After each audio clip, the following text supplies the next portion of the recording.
Okay, before we begin, let's take a moment of silence for Ruth Bader Ginsburg, one of the great jurists, certainly of recent times in this country.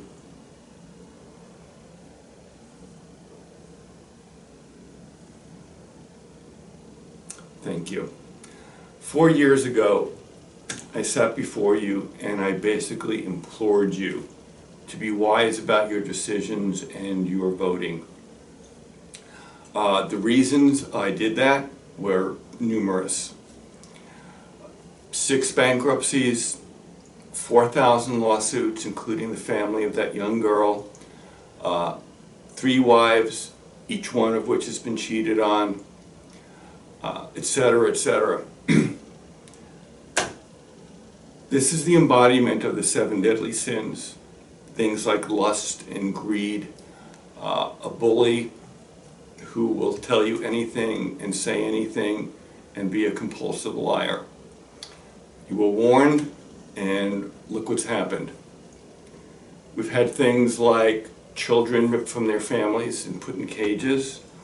We've had the island of Puerto Rico basically abandoned after the devastating hurricane.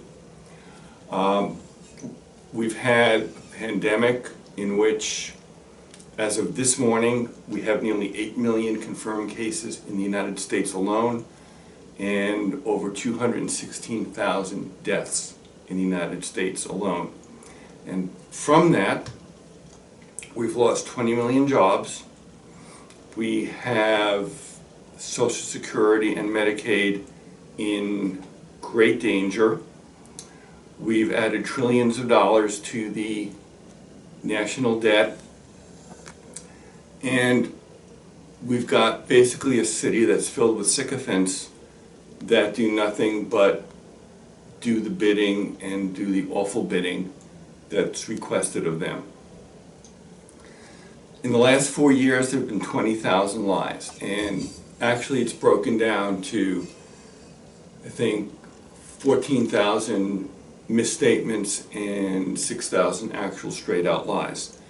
But when you look at someone who is a compulsive liar pitching this stuff to people who are willfully ignorant, then that to me counts as a lie. So let's just say 20,000 lies. Okay? That's not the way to run a country, it's the way to destroy it and run it into the ground. We've had one impeachment, very deserved, for abuse of power. Certainly, there's other reasons that can also happen.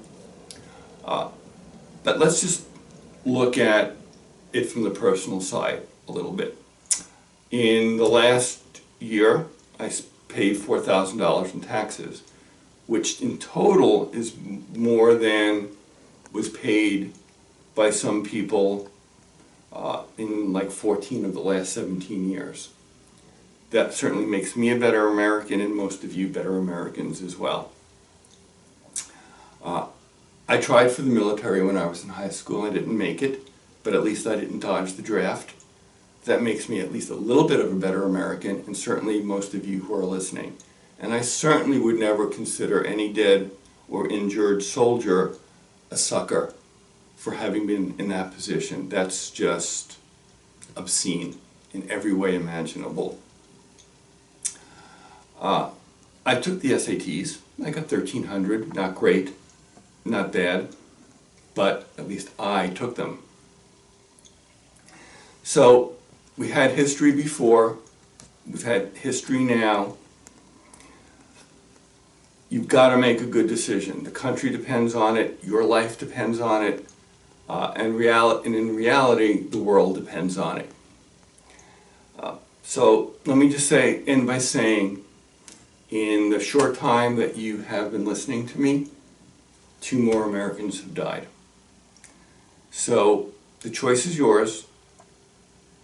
Make it a wise one. There's absolutely no room for error. Thank you very much.